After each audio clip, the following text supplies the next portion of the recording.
By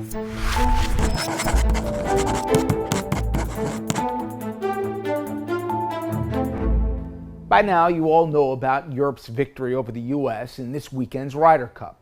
Normally, the fact that the road team could upset on foreign soil and the blowout by the Euros on Friday and Saturday sessions, only to barely withstand a furious American rally on Sunday that just fell short, that would be the lasting narrative.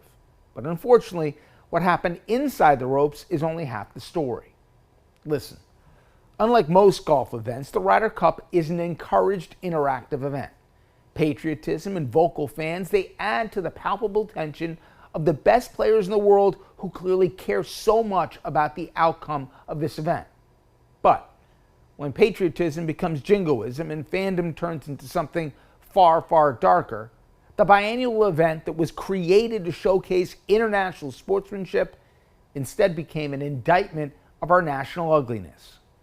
Things got so bad by Saturday afternoon that a beefed-up presence of state troopers had to follow Rory McIlroy around the course. It wasn't just that fans crossed basic accepted norms when they screamed when he went back to swing, it's what they were screaming.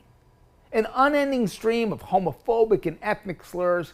The Irishman heard repeated insults directed at his wife, who was there, who even had a beer thrown at her for the apparent crime of cheering on for her husband. But this wasn't just one bad day from fans sick of watching their team lose at home.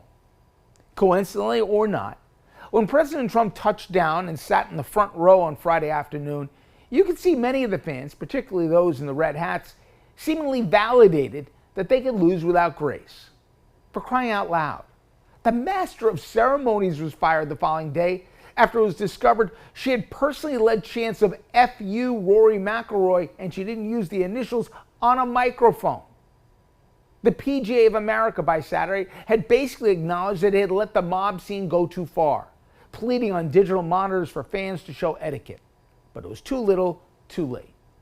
It was the latest flashpoint in the descent of public behavior where man babies are encouraged to act out, and in an all cap all the time aspect, throwing tantrums if they didn't get their way.